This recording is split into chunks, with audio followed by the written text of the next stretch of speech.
Friends, hello everybody, happy new year to all. ये देखिएगा, आप मान के चलिएगा कोई वेक्टर ए बराबर दिया हुआ है, a1i दिया है, a2j दिया है और a3k दिया है ना। और इसका निकालना है, मान के चलिएगा मैग्नीट्यूड। क्या निकालना है? मैग्नीट्यूड। तो मैग्नीट्यूड निकालोगे भाई तो ये a1 का स्क्वायर हो जाएगा, a2 का स्क्वायर हो जाएगा और a3 का स्क्वायर हो जाएगा। ये आपका देखिएगा निकालना रहे इसी का यूनिट वेक्टर। देखिए यूनिट वेक्टर टोपी लगा रहे हैं भाई तो समझ लो कि यूनिट वेक्टर है। तो यूनिट वेक्टर का होता है फॉर्मूला 1/मैग्नीट्यूड a इंटू में वेक्टर a होता है। तो यूनिट वेक्टर का फॉर्मूला ये हो जाता है आपका, मैग्नीट्यूड यहां से रख देंगे और वेक्टर a। जैसे एग्जांपल लगा लेते हैं, जैसे कि वेक्टर a बराबर दिया हुआ है, मान के चलिए कि 2i दिया हुआ है, 3j दिया हुआ है और 3k दिया हुआ है। तो इसका मैग्नीट्यूड जैसे ही निकालना रहेगा तो 2 का स्क्वायर हो जाएगा, 3 का स्क्वायर हो जाएगा और 3 का स्क्वायर हो जाएगा। तो वेक्टर a बराबर क्या हो जाएगा आपका, ये 4 हो गया, 9 हो गया और ये 9 हो गया। 2 का स्क्वायर 4 और ये 9, ये 9। तो वेक्टर a का मान जो हो जाएगा वो कितना हो जाएगा, 9 9 18 4 22 हो गया। ये निकल गया मैग्नीट्यूड a। और इसी का निकालना रहे यूनिट वेक्टर। यूनिट वेक्टर बहुत ही इंपॉर्टेंट है भाई। तो यूनिट वेक्टर इसका निकालना रहेगा तो कैसे निकालेंगे, तो वेक्टर यूनिट वेक्टर निकालेंगे तो क्या हो जाएगा आपका 1/मैग्नीट्यूड a हो जाएगा इंटू में वेक्टर a हो जाएगा। तो मैग्नीट्यूड तो आप निकाल लिए तो 1/22 हो जाएगा अंडर रूट में। और इसके बाद में वेक्टर a का मान जो दिया गया है, वेक्टर a का मान जो दिया गया है 2i आपका 3j और आपका दिया है 3k। आए समझ में? तो ये आपका यही आंसर आपका हो जाएगा। चाहे तो आप इस भागा दे सकते हैं, अगर भागा देना है तो दे सकते हैं, 1/√22 हो जाएगा i और इस तरह से 1/√22 आपका j हो जाएगा और इस तरह से 1/√22 आपका k हो जाएगा। तो ये आपका निकलने के लिए आपका हो गया यूनिट वेक्टर। आया समझ में? बहुत बढ़िया, थैंक यू। देखिएगा भाई कोई वेक्टर a बराबर अगर मान के चले दिया हुआ है, a1i दिया है, a1i दिया है प्लस में a2j दिया है और आपका a3k दिया है ना। और इसका देखिएगा ये दिया हो तो इसका वेक्टर कंपोनेंट्स क्या हो जाएगा, तो इसका वेक्टर कंपोनेंट्स जो हो जाएगा, इसका वेक्टर कंपोनेंट्स जो हो जाएगा वो हो जाएगा a1i हो जाएगा और आपका a2j हो जाएगा और क्या हो जाएगा आपका a3k हो जाएगा। ये हो गया आपका वेक्टर कंपोनेंट्स। इसका जब निकालना रहे स्केलर कंपोनेंट, क्या निकालना रहे, स्केलर कंपोनेंट। तो स्केलर कंपोनेंट रहेगा भाई तो इसका डायरेक्टली a और ये हो जाएगा, यानी a1 हो जाएगा और आपका a2 हो जाएगा और क्या हो जाएगा आपका a3 हो जाएगा। ये आपका स्केलर कंपोनेंट्स हो जाएगा। उसी तरह से एग्जांपल मैं दे रहा हूं, जैसे कि आपका वेक्टर a बराबर दिया है, आपका 3i दिया है, आपका 4j दिया हुआ है, आपका 5k दिया हुआ है। तो इसका जो वेक्टर कंपोनेंट्स हो गया वो वेक्टर कंपोनेंट्स क्या हो जाएगा आपका, तो इसका वेक्टर कंपोनेंट्स जो हो जाएगा आपका 3i हो जाएगा, आपका 4j हो जाएगा और क्या हो जाएगा आपका 5k हो जाएगा। लेकिन इसी का स्केलर कंपोनेंट्स निकालना रहेगा, स्केलर कंपोनेंट्स निकालना रहेगा तो स्केलर कंपोनेंट्स जो हो जाएगा आपका 3 हो जाएगा, आपका इसका 4 हो जाएगा और क्या हो जाएगा आपका 5 हो जाएगा। ये हो गया स्केलर कंपोनेंट्स। जैसे कि आपका ये वेक्टर का दिया हुआ था इस तरह से, आए समझ में? तो ये आपका स्केलर कंपोनेंट्स वेक्टर कंपोनेंट्स निकाल सकते हो। ये देखिएगा भाई कोई वेक्टर a का मान जो दिया गया है आपका a1i दिया हुआ है, आपका a2j दिया है और आपका a3k दिया हुआ है ना। और इस तरह से वेक्टर b का जो मान दिया गया है आपका, वेक्टर b का मान दिया जो गया है आपका दिया है b1i दिया हुआ है, आपका b2j दिया गया है और आपका b3k दिया हुआ है ना। और निकालना रहे आपका वेक्टर a प्लस b। पहले नंबर में निकालना है a प्लस बी, यानी कि a और b को जोड़ना है भाई। तो a इसके साथ में जुटेगा तो क्या हो जाएगा आपका a1 b1 के साथ में जुड़ेगा, a1 प्लस b1i हो जाएगा, a1 प्लस b1i हो जाएगा। और उसी तरह से आपका इसको इसके साथ में जोड़ेंगे तो a2 प्लस b2j हो जाएगा और उसी तरह से आपका इसको इसके साथ में जोड़ेंगे तो आपका क्या हो जाएगा a3 प्लस b3k हो जाएगा। आए समझ में? इसी तरह से इसका निकालना रहे vector a minus vector b।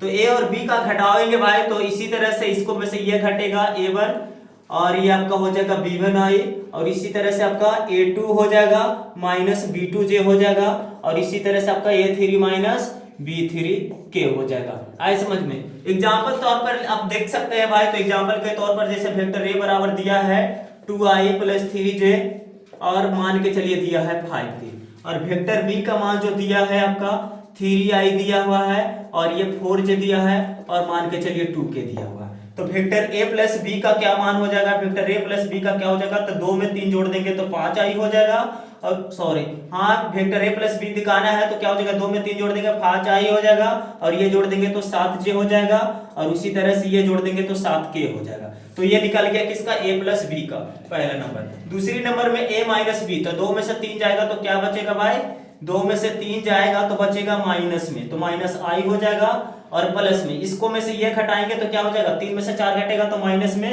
जे हो जाएगा और इसी तरह से आपका 5 में से 2 घटेगा तो 3 के हो जाएगा। तो अगली लाइन में कर दीजिएगा माइनस आई माइनस जे और प्लस में 3k हो जाएगा।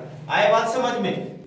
तो हाँ भाई तो a प्लस बी का मान जो हो जाएगा ये दोनों जोड़ देंगे 5 हो जाएगा, ये दोनों जोड़ देंगे 7 हो जाएगा और ये दोनों जोड़ देंगे 7 हो जाएगा। और a माइनस बी निकालना है भाई तो क्या हो जाएगा 2 में से 3 घटेगा तो माइनस आई और इस तरह से 3 में से 4 घटेगा माइनस जे और ये हो जाएगा प्लस में 3k, यानी कि ये दोनों में से क्या कर देना है घटा देना है। आया समझ में? देखिएगा तो कोई वेक्टर a बराबर दिया हुआ है आपका ai प्लस ai आपका bj और आपका दिया हुआ है प्लस में ck दिया है ना समझ में? तो ये आपका a और b और जो c है इस तो जान रहे हैं कि स्केलर कंपोनेंट है, इसको हम लोग बोलते हैं डायरेक्शन रेशियो भी बोलते हैं। क्या बोलते हैं आपका?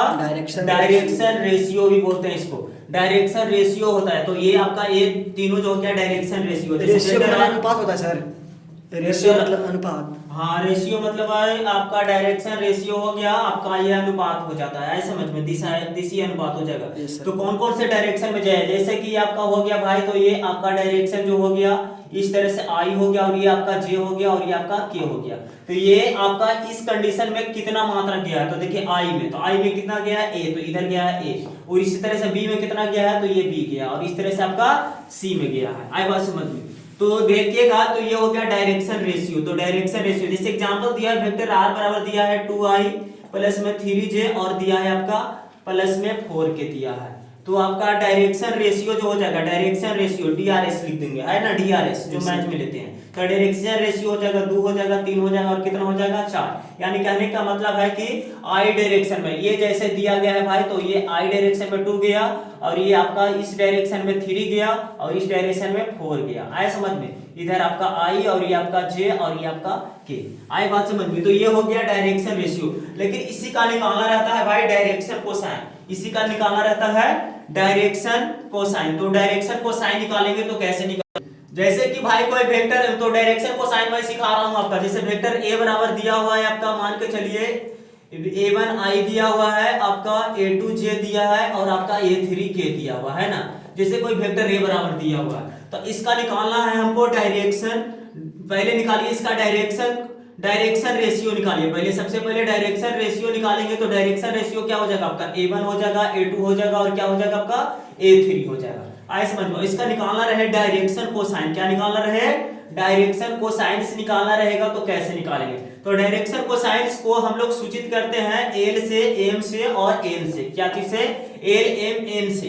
तो हमको एल निकालना रहे भाई, तो एल निकालना रहेगा तो a1 बटे ये जो है ना मैग्नीट्यूड a हो जाएगा और उसी तरह से m निकालना रहेगा तो आपका a निकालना रहेगा तो आपका हो जाएगा a2 बटे मैग्नीट्यूड a हो जाएगा और उसी तरह से आपका n निकालना रहेगा तो आपका a3 बटे मैग्नीट्यूड a हो जाएगा। यानी कि तीनों का मैग्नीट्यूड करके आप निकाल सकते हैं। जैसे एग्जांपल के तौर पर देखेंगे भाई तो a अगर कोई वेक्टर दिया है तो इस तरह से दिया रहेगा डायरेक्शन रेशियो, तो बगल वाला हो ही जाएगा। और डायरेक्शन को साइन निकालना है तो इसका एल एम एन होता है, तो एल का मान निकालना है तो यही a बटे इसका मैग्नीट्यूड, और मैग्नीट्यूड हमने सिखा चुका है और ये 2 बटे मैग्नीट्यूड। जैसे एग्जांपल कर रहे हैं मैं कर रहा हूं, जैसे कि ये 2i है आपका और 3j है और ये आपका 4k है। तो इसका डायरेक्शन रेशियो कितना हो गया? 2 हो गया, 3 हो गया और कितना हो गया? 4 हो गया। कितना हो गया? डायरेक्शन रेशियो तो 4 हो गया। डायरेक्शन को साइन निकालना आपका एल एम एन, तो इसका एल के लिए फार्मूला होता है a1 बटे मैग्नीट्यूड a। तो मैग्नीट्यूड पहले इसका निकालेंगे भाई, तो इसका मैग्नीट्यूड जैसे ही निकालेंगे, इसका मैग्नीट्यूड निकालेंगे तो एल का मान निकालना पड़ेगा। तो a1 का मान कितना है? 2 बटे मैग्नीट्यूड a। तो मैग्नीट्यूड का फार्मूला होता है कि इसका स्क्वायर, इसका स्क्वायर और इसका स्क्वायर, यानी 2 का स्क्वायर, 3 का स्क्वायर और ये हो गया 4 का स्क्वायर। और इसी तरह से m निकालना है तो m बटे क्या हो जाएगा? a2 का मान, a2 का मान कितना है? 3 बटे क्या हो जाएगा? 2 का स्क्वायर और ये 3 का स्क्वायर और ये आपका हो जाएगा 4 का स्क्वायर। और इसी तरह से आपका n निकालना है तो a3 का मान कितना है? 4। तो 4 बटे क्या हो जाएगा आपका? 2 का स्क्वायर हो जाएगा, 3 का स्क्वायर हो जाएगा और ये 4 का स्क्वायर हो जाएगा। यानी कि l का मान निकाल लेंगे तो एल का मान निकालेगा भाई तो ए बटे 2 तो हो जाएगा आपका। अगर आपका अंडर रूट में कितना हो जाएगा 2 का स्क्वायर 4, यानी कि 2 का स्क्वायर कितना हो गया 4, 4 हो जाएगा, 4 का स्क्वायर 16 और ये 29, यानी कि 2 बटे रूट 29। एम का मान निकालेंगे तो 3 बटे रूट 29 और उसी तरह से एन का मान निकालेंगे तो 4 बटे रूट 29। देखेंगे सब में तो यही एक ही चीज है ना, तो सब में तो रूट 29 ही आएगा। आया समझ में? Thank you for watching.